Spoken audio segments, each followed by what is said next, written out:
I didn't come out voluntarily, unfortunately. Um, the way things happened when I was in my freshman year in high school, my mom asked me to download an app on her new iPhone, and at the time I was in a rush to go out, so I was like, oh, I would need to make you a whole Apple ID. That takes a little while, so I was like, let me just use mine, download your app, and then later on when I get home, I'll make you an Apple ID and you can download everything you want whenever you want.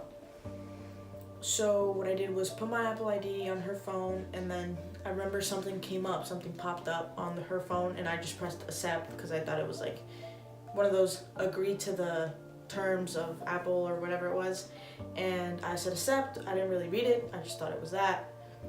Come to later find out, when my mom came home a couple hours later and I came home, she took me outside and she just asked me to go with her outside. She was like, can you just come outside to talk real quick? And I thought it was really weird, like, why would your parent ever like come home and be like, hey honey, like come outside, we gotta talk? Like, why outside? I was weirded out. I didn't know what was going on at the time.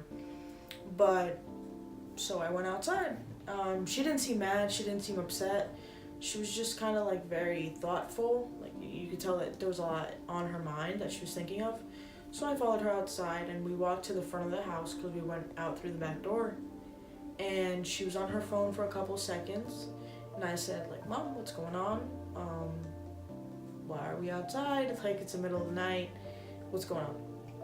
And she was on her phone and she turned her phone around and she showed me my own messages with who at the time was my girlfriend.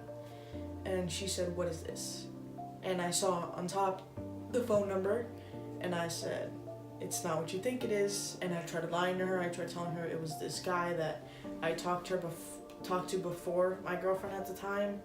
And she knew about the guy, so I figured she would just believe me, but obviously it was very clear that it wasn't him because I think I said her name in the messages or she said her name, something like that. But she knew it wasn't him. You knew it was her. And after that, she asked me how long it had been going on. At that point, I just started kind of stuttering. I didn't know what to say. I didn't know what to do. Like, I didn't just straight up come out and tell her, like, this is what is going on. Like, Mom, like, I'm gay. No, I said, I don't know. I don't have words for you. I don't know what to tell you.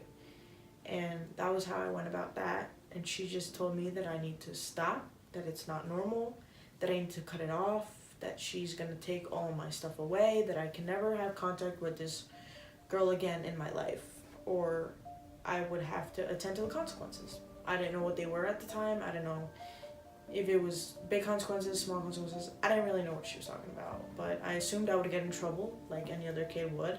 And that same year, my freshman year, in around Christmas, we went to Ecuador because that's where I'm from, that's where my family lives. We went to Ecuador to celebrate Christmas with my family. So we went to Ecuador. I took my iPad with me because I figured I would take a lot of pictures and I'd need more storage. My iPad was obviously synced with my Apple ID, which had all my messages and my whole iCloud information. And one of the days we were in Ecuador and I had left with my father to the beach for the weekend. And I left my iPad at my mom's house with my sister. And my sister called me like an hour into the ride to the beach and she said, hey, can I have your password to see the pictures that you took last night on your iPad? Sister, like, I don't, can you just wait until I come back and I'll show you the pictures? I don't feel comfortable giving you my password. She said, why? Like, I genuinely just want to look at the pictures, like, real quick, and I'll put it back. And I was like, you know what? Like, I believe her. Like, she probably just wants to look at the pictures. What else could she possibly want to look at? So I gave her my password. And at the end of the phone call, I was like, just make sure you don't tell Mom my password. But, like, as every kid, like, not because I would have anything to hide, but just genuinely, you'd never really would tell your parents your password. So I went on my trip, and I didn't have a phone, obviously. So I borrowed my dad's phone throughout the trip to the beach, and I would log into Facebook, and I would go, and I would text this girl. I was talking to my dad after the long weekend at the beach, and then he asked me if I was still talking to that girl, because when my mom found out, she obviously told my father, so he knew of her and he knew I was talking to her. couple months back, but my mom obviously told him that she told me to stop talking to her. So he figured the same. So when he asked me, I thought it was a little weird. I was like, oh no, I don't talk to her anymore. I'm like, why are you asking me about her? And he's like, don't lie to me. I know you still talk to her. I saw the messages on my phone. And right off the bat, I was like, oh boy, okay. I'm like, yeah, like I still talk to her. He's like, but your mom told you to stop. And that's when I started crying and I didn't know what to say to him. And all he said was, I knew before we even got to the beach, but I wanted to enjoy our weekend together, so I didn't say anything. I went upstairs, I put my stuff back, and I was crying. I was still crying because I didn't know what was going to happen to me. I didn't know what was going on. So my mom came downstairs. I saw her upstairs before she came down. She was like, can you tell me what I'm getting myself into before I go downstairs? And I said, not really. I don't have words right now. Just go downstairs, talk to him, and I'll be right down. I'm just gonna put my stuff away. And my mom and my dad were in the front seat, and I got in the back seat. And, oh, we should just leave you. My mom was just like, I should just leave you here in Ecuador with your dad so you can straighten out your life, get your priorities together, and cut everything negative out of your life. Because to them, being gay was just not okay. Was not part of our religion, was not part of a lifestyle. And my dad was like, yeah, leave her here with me. Like, I'll put her in a private school where she has to wear uniforms and wear a skirt and just dress girly all the time. And she'll be under my supervision and my supervision only. My dad is a very strict person, so that was the last thing that I wanted. After she came upstairs, she wouldn't talk to me. She ran in my sister's room and just locked herself in there for hours. And my whole family was confused because nobody knew, just my mom and my dad. A couple days, my mom sat down with me and told me that we were gonna come back, that she wasn't gonna leave me there, but that we were moving schools. We were gonna move from Boundbrook to Hillsborough. And I said, okay. I couldn't really say much than okay, because anything to me was better than staying there. So I was like, if we have to go back and move, then so be it, but I just don't want to stay here. It took her 3 years from the time she found out until the day that she told me that she loved me and that she was proud of who I was. And until this day, actually today, we were cleaning our yard and she comes in the back while I was mowing the lawn and she hands me a box. And I opened the box and she was like, oh, I got this for you on eBay. I'm like, oh, like, what is it?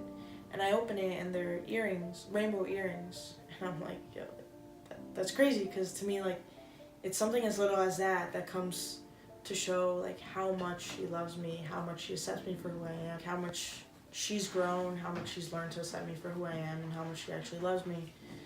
And we have a very, very, very good relationship now. I think that everything we went through made our relationship even stronger. Being that my dad lives over there, I've never had my dad here with me.